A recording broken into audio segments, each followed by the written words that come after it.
So good morning or good afternoon or good evening, wherever you are in the world.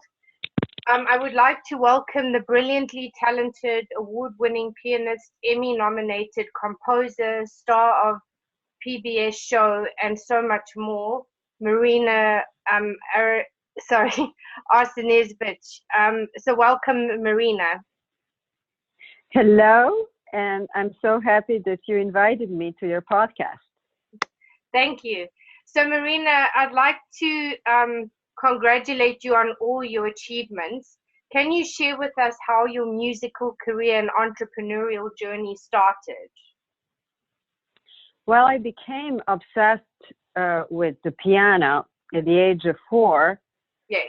when I first saw one being played by the accompanist on my classical ballet class. Uh, Ever since that point, I started to collect toy miniature pianos of all types and sizes. And after my collection of those toy pianos grew to over 100, I finally convinced my parents to buy me a real piano at the age of 6. And since I was a really very curious and very, very hyperactive child, piano was almost like my rescue, as it was quite challenging. So I practiced for hours and hours, and it was a happy time for my parents because I would leave them alone from 1,000 questions I always had. Yeah. Yeah. So quite fast that when I was only 9 years old, I had my debut solo concert in my hometown in Serbia, uh, where teachers brought all students from the school to a concert. So I had a crowd of like 2,000 all of a sudden. Wow. Something that was incredible at that time in former Yugoslavia. So right before Tito died in 1980, it was the education was free, but it was a very, very rigorous system where the talents were recognized very early on and supported with resources. So I was able to start performing very young, and I had an audience because we had school system that classical music was promoted. That's amazing. Yeah. So at that point, I was lucky to have a very famous Russian pianist and professor, Konstantin Bogino, who at the time migrated from at the time, Soviet Union to former Yugoslavia, that was former Yugoslavia still, where policies were much more liberal than those from Eastern Bloc countries. Yes. And so I was lucky enough to be picked by him among just few students he wanted to work with. Yes. So at the time we did have a freedom to travel. Our passport was very valuable versus other countries around us that belong to Eastern Bloc. Yes. Just when my professional career started in the early 90s, or so mid 90s, when I became really popular, I was picked to be a soloist with St. Petersburg soloists. So those were all the musicians that belonged to St. Petersburg Philharmonic. Wow. And at the time, they were not able to travel as a philharmonic. So they picked like the best 15 musicians. They called themselves St. Petersburg soloists. So through Yugo Concert, it was a government-owned agency that I was represented by since I was really young. Yes. I was touring with them and playing Mozart concertos, and eventually that became one of my first CDs in the 90s, where I played Mozart and Chopin. Wow. So that's how my career started. That's amazing. So, having obviously been born in Serbia, what was it like growing up there, and to have a superstar reputation in your homeland as well as Europe? And how did you expand from Serbia into Europe and eventually into the United States? Well, at the time when I was born, Serbia was a republic within country called Yugoslavia, Yes. which consists of 6 republics and 2 autonomous regions. Yes. Also, Yugoslavia at the time, we were a non-aligned nation with had alliance with Egypt and India. So we were considered politically as a buffer zone between 2 blocks: Eastern bloc with Soviet Union and Western countries. So very often they mistaken Yugoslavia as a part of Eastern bloc, but we were not. We were Yugoslavia was like in a central Europe, centrally positioned. So therefore, we were a buffer zone between East and West. Yes. And then we were quite free compared to Eastern Bloc countries. So as I said, we traveled consistently, but that didn't last it very long in my time. It did last it for my parents, but didn't last it for me. As when Tito died in 1980, things started to change. That multicultural country and multi-ethnic, multi-religious country suddenly became a huge war zone in the beginning of 90s. And as you remember, the bloodiest civil war began, the bloodiest since World War II in Europe, and lasted for 4 years. So you have to understand, as a very young woman and very young artist, that completely changed my outlook on life. All of a sudden, your life changed completely from like harmony and beautiful upbringing to complete turmoil. So I realized that the only weapon I have at the time was my music. Yes. So during fast forward, during the bombing of Serbia and Kosovo, which happened in 1999, I composed composition named Kosovo, where I celebrating unity among Christians and Muslims with melodies that we all grew up with to show our own humanity. Yes. That was the time when, during the bombing that was 3.5 months of bombing, I was living in downtown Belgrade and being interviewed by many famous journalists around the world. One of them was Patrick Besson from France, who came at that time to see what artists do during the war and bombing. And he, at his article for the main French paper, he said, only those who are crazy enough and artists stay there. Those who had means, they departed and they left to London and they left to Europe to save themselves and their families. Yes. But that was the time when I was invited to continue my career in the United States as a special artist. But since I had my parents, I didn't left until the bombing stopped, the first day after bombing. My views of maintaining ethnic and cultural unity was not very appreciated at the time. Yeah. So I viewed that my only option was to accept that invitation where my musical message can continue. Yes. And that was to come to the United States.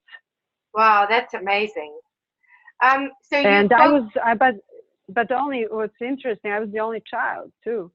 And for my parents, that was quite dramatic for their only child to leave into quite unknown. Yes, of course. So you focused on transforming different musical genres and styles by seamlessly blending diverse culture and ethnic rhythms. Can you please share with us more about this? And do you believe that this has given you a unique edge as a musician and composer? Yes, for sure, because Serbia and former Yugoslavia, where I grew up, was multicultural and multi-ethnic country. So those differences were promoted and celebrated. Yes. Yeah. And that's how I took from all those ethnicities represented from Yugoslavia and transformed them into my music. So I started early on to introduce my compositions with classical music. and my CD, my Balkan Soul, that was published 1998, became a hit CD in 11 European countries. Yes. I had developed so-called ethno-classical style, and I started to perform at those big halls where pop stars perform. So Yes. I Wow, moved that from must have like been an experience. yeah, so I moved from a kind of classical stages to those big pop halls, and yes, it was uniquely me. Yes. So that gave me an edge, as you asked, versus other performers who didn't have that traumatic experience. Yes. And as a Serbian artist, and if you know through the history, we were always in some wars, from World War I, World War II, then this Yes. 90s Civil War. So every generation was affected by something, some war. I had a desire to show to the world that we had unique culture that created a very rich experience, Yes. contributed by all ethnicities, religions, and cultures, which celebrates diversity, which I do, and I did continue in the United States. Wow, that's amazing. So, what would you say some of your biggest career lessons and learnings have been? I would say I follow my inner soul and what Yes. I really love to do. I never wavered, and doesn't matter how difficult it was at the times. I didn't allow other influences to change my core as mainstream music or some hybrid success that would be very fast. And I also celebrated where I came from and unique experience that made me me. Yes, of course. So, your passion for piano came, as you mentioned earlier, at quite a young age with collecting miniature pianos, and you were relentless in doing so. So, how did you eventually persuade your parents to buy you a real piano? Oh well, that was a challenge, but I was a very hyperactive child, Yes, and I would get in all sorts of troubles. So teachers advised my parents from early on, from like 4 years old, to exhaust me yes, by placing me in all sorts of activities. Among those were swimming, ballet classes, all sorts of sports, which included even soccer, since my father was a very famous soccer player in Yugoslavia and Serbia. I was a very unusual child, as I didn't want dolls as a present. I wanted toy pianos. wow, So my father was head of water department at that time, and they would build pipelines between Yugoslavia and Italy. yes, And every time he would go to Italy, which was like every week, he had to bring me one toy piano, wow, and not dolls, just one toy piano. And wow, so when my toy collection reached 100, they finally brought me upright piano. So I didn't got a concert piano. I got an upright piano. At the time was Petrov. But at the ballet class, I became in so much awe with piano accompaniment, and I was drawn to touch the keyboard. And to everyone's surprise, I was able to mimic some of those notes the accompanist was playing. So ballet teacher noticed that and immediately sent me over to piano department, where they enrolled me as a little student. At that time, the school was Jovan Banzer Music School. Wow, amazing. So your life changed by having your first ever piano um, by the age of 9, and you performed your first ever solo performance in front of 2,000 people in Belgrade, which is incredible. So can you share with us what that experience was like for you? And obviously, did this set the path and open other doors for you? Yes. So it's interesting because ever since I was 4 years old, I liked audience, any sorts of audience. Yes. So in my building, high-rise building where I grew up, I would always organize small performances every weekend, like since I was 6, I would say. And I would call my friends to join me in this performance, whatever they were doing, acting or singing or playing. And I would invite parents as an audience. So when I got the opportunity to have my own solo concert at the age of 9, obviously I was so happy since I love to perform. And I would have much bigger audience rather than just few parents. So teachers brought all students from the school to the concert, and it was obvious to everyone that stage is where I belong. Larger audiences excited me to do even better with my skills. You know, you have two different type of performers, those who are very into themselves and play for themselves. So I was always playing for the others, and I enjoyed exchanging that energy between audience and me. And so that was very apparent from the early on. And advantage I had also, I really love to practice. For me, practicing creates some sort of calmness that is almost like meditation to others. But it could be explained as a constant repetition of notes, but I noticed that is a feeling for me as meditation. Yeah, absolutely. So do you believe that growing up in Serbia, in a country which has so much political turbulence, what was that like for you as a young child, which obviously you touched on earlier, but what were your memories, and do you think that that gave you a strong backbone and relentless drive to get where you are today? Yes, as I mentioned before, when I did grow up, it was at the time harmony, ethnic and cultural harmony in former Yugoslavia. It was only after the death of Tito when turmoil started, and in 1990s blew up into a bloody civil war that led into separation of Yugoslavia into now how many? 6? The 6 countries, republics, separate, and the Kosovo. But that situation when neighbors started to hate each other because of their differences, that was a compelling factor for me because I grew up differently. I grew up to love differences. I grew up to love different cultures and religions. So that was enough of a straw for me to start to compose my own music. And in my own way to show that we have a common humanity that is evident in our music, in our tradition, in our culture.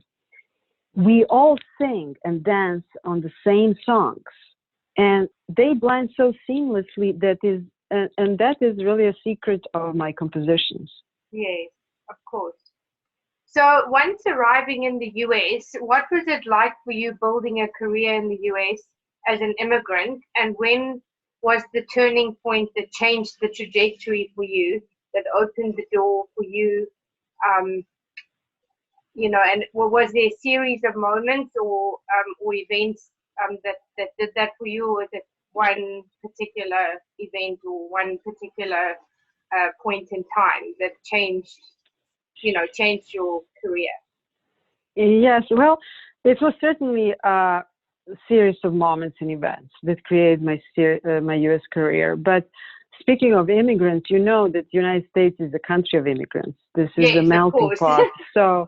So this is where we all were able to freely express our religion and our cultures and traditions. So it wasn't difficult for me to project and continue my mission of unity through diversity here. Actually, this was the very fruitful ground for that. And I have started in the United States with concerts, humanitarian concerts that recognized families and organizations that help my friends and generally refugees that were mixed marriage, Christian, Muslim from Bosnia.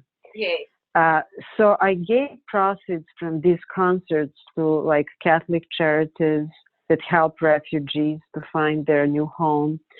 From there, it led to my first Carnegie Hall concert, where I played whole concert was My Balkan Soul, which was quite interesting at the time because it was my first concert was at 2003. At the time, not many Serbs were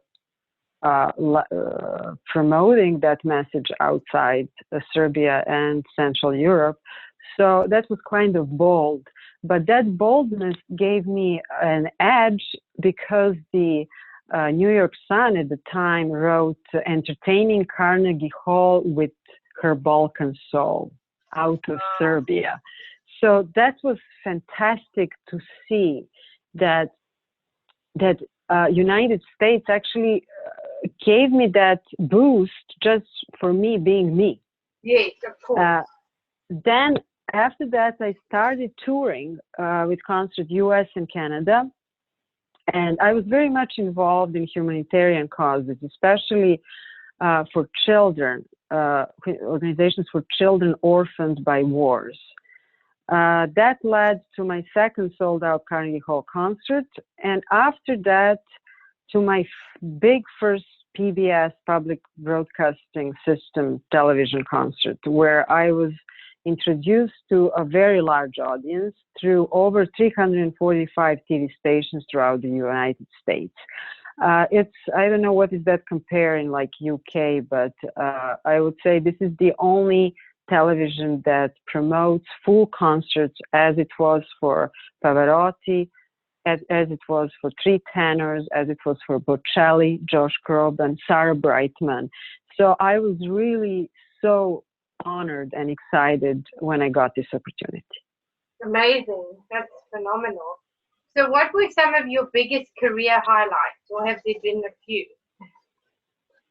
Well, it started in Serbia and former Yugoslavia, where I had many sold-out concerts in large concert halls, where I was really a media darling compared to pop stars with many, many magazine covers, even though I was just a classical pianist. Yes. With my Balkan Soul CD that was sold at the time over 1 million copies in Europe, I started to tour bigger concert halls. Yes. Made for mainstream musicians, and I toured 11 countries with very special plexiglass piano, specially made for me by Herr Schimmel, by Schimmel Pianos in Germany. Amazing. In the United States, so now in the United States, my largest audience came, as I said, with a PBS special called Marina at West Point, Unity Through Diversity, which I created a program to celebrate diversity with West Point Band and the West Point Glee Club. So it was 120 people on the stage, which has been by today broadcast to over 170 million viewers. Jeez, that's mind-blowing. Well done. Amazing. Yes, yeah, and it became really one of the longest running single concerts on PBS. Gee, that's phenomenal. Well done. So, you have an award-winning, or you are an award-winning pianist and Emmy-nominated composer. So can you share with us how this came about and what did that mean to you personally? So my compositions that I created for this PBS concert, Marina at West Point, that are a blend of diverse melodies and rhythms, coming from my childhood growing up in the Balkans, but upgraded and added with new styles of classical crossover, how they call it, with pop and jazz and blues mixed in. I have been recognized with an Emmy nomination, and it was a huge boost for me as a composer. I'm sure. Because by then I was really known as a classical pianist. Yes. That also helped for me to be recognized as an immigrant in the United States with an Ellis Island Medal of Honor. Ellis Island Medal of Honor was awarded to also 7 U.S. presidents, and they have recognized me for my national success in the United States, but also for promotion of my own Serbian heritage through music, for promoting unity through diversity among the nations, and for humanitarian causes. Geez, that's incredible. Wow. Thank you. So, COVID-19 has turned our lives upside down and inside out. Can you share with us how, as a musician and artist, have you had to adapt, and what are the significant changes you have had to make during these global challenges? Well, you see, I have been promoting my music via social media for quite a while.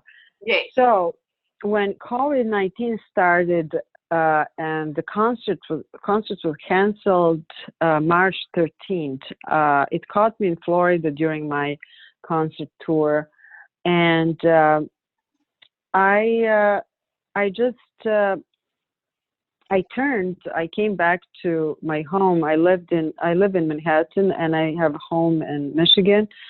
So I, with my family, my parents were with me from Serbia. They attended all my performances, so they couldn't come back home. And we all returned with my husband to our home in Michigan. And I turned completely my living room into a concert hall where Wow, amazing. where I film and I record new music regularly.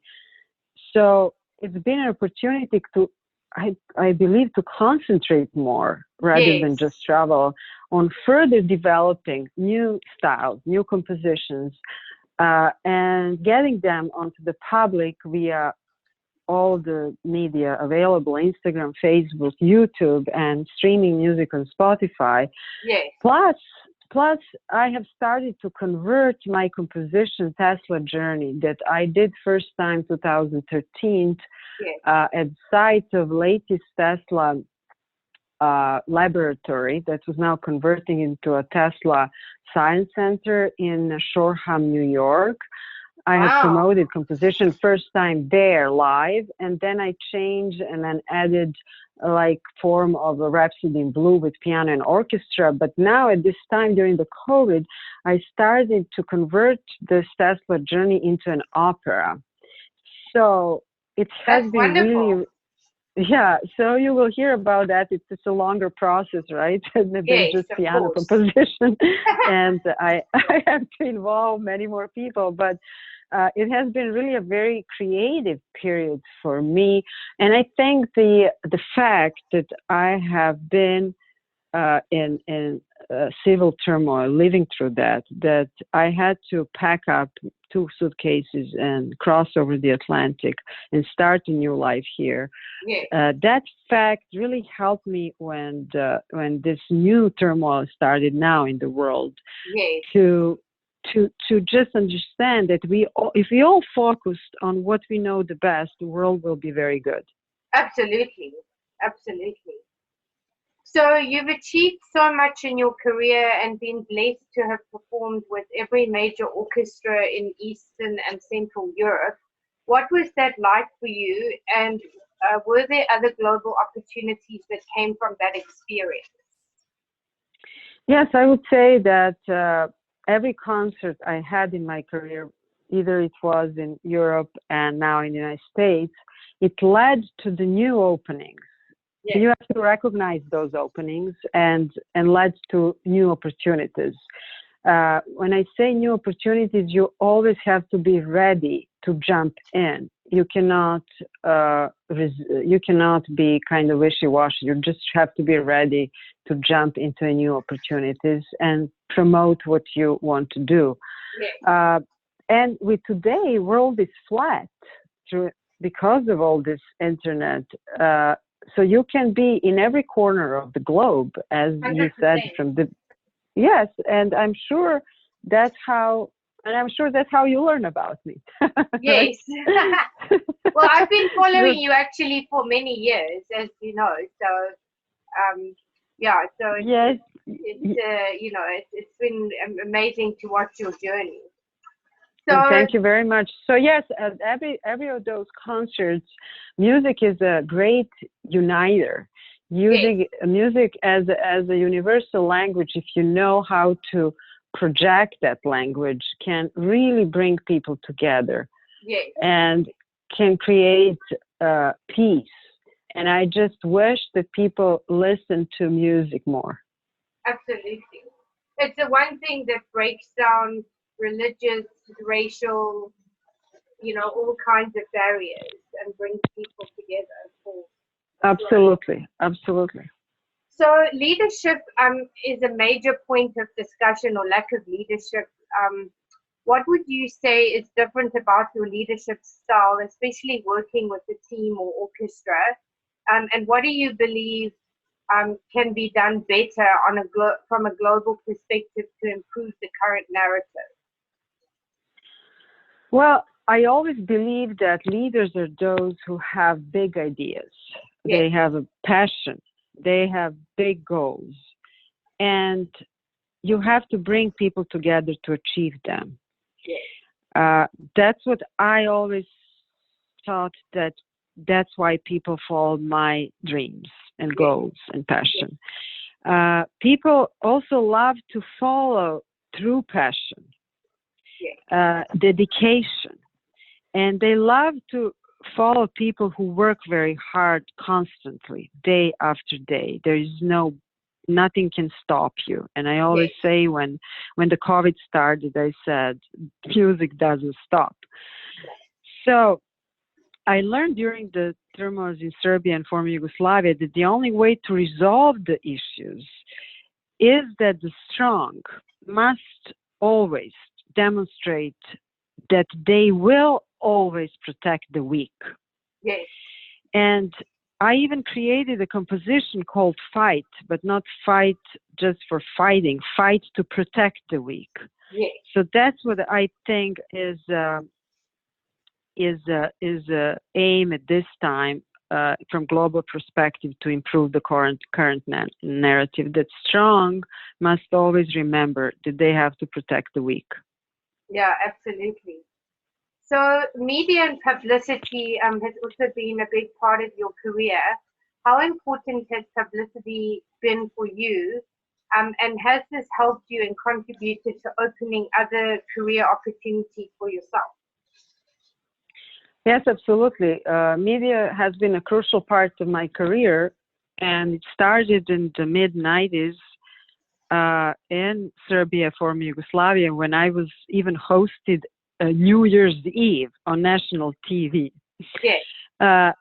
Today, I use all internet platforms to promote my work. Yes. And my musical message of unity through diversity. But at this time, you have to be much more proactive. You have to really become your own producer of content. Yes. You have to promote also yourself. You do have teams of people, but if you are not proactive, if you don't have a vision and goal, nothing really happens, because nobody else outside of you can create that for you. No.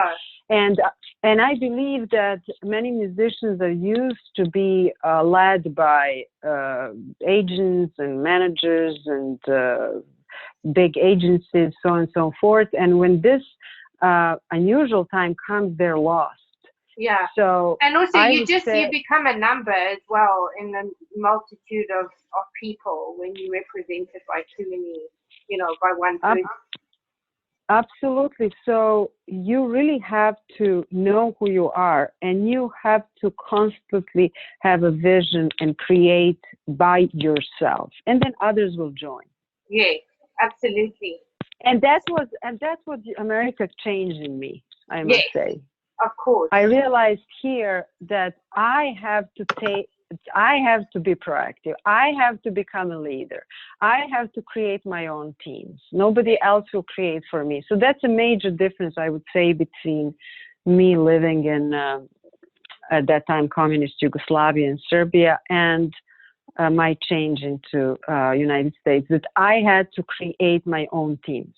Yes, absolutely. And I have to become a leader also. Yes, of course. And you have to be in control of it and not be controlled by other people. Absolutely. If you're in control, then you can blame on yourself. Yeah, exactly. Exactly. So you have a passion for humanitarian causes. Can you share with us more about that? Yes. If you're lucky enough to have a voice, you have also obligation to use that voice to help those in need. Yes. So my earliest experience was with the end of Yugoslavia, when with disintegration of Yugoslavia. I have helped with my musical concerts to rebuild Orthodox churches in Serbia. Mm. Then I helped orphan children displaced after wars in Serbia, Russia, and the United States. Yes. There were some organizations from Great Britain too that were operating in the U.S. that I helped. I was also involved in celebration of one of the biggest scientific minds that I mentioned earlier of our time, Nikola Tesla, who happened to be Serbian American, but he was not known enough until Elon Musk took over Tesla and created this big Tesla car company. Which is amazing. Which is unbelievable. And people say, what is Tesla? Oh, that was... and he's also an immigrant from South Africa. So there you go. Absolutely. And we much more know about Elon's journey because he is one of the rare minds of today 100%. that was able to actually execute his ideas. Yes. Because one thing is to have and to be brilliant, but the other thing is to be able to execute and become commercially valuable. And he is one of the rare ones who have both.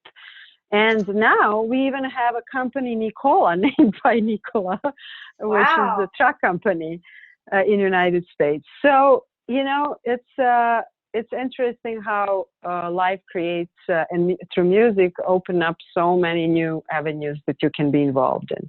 Yes, absolutely. So that leads me to the final question. As a performer and entrepreneur, what would be the 3 key pieces of advice you would give to others looking to pursue a career in the arts and as an entrepreneur? And what legacy would you like to leave? I would say follow your passion, number 1. Number 2, work harder than anybody around you. Yes. Number 3, never give up, as you will have many ups and downs in your road. And I would say that involve yourself with people who are equally passionate about the quality of your work. And I would say the legacy, it's difficult to say at this point. I'm in the middle of my legacy creations. So it's difficult to say what is the legacy I would like to leave, but certainly the legacy of trying to unite people through music and to show that we are all one under the sun. Wow, that's amazing. Well, thank you so much for joining us on the podcast today, Marina, and hopefully we can have you back in the future to see where you are.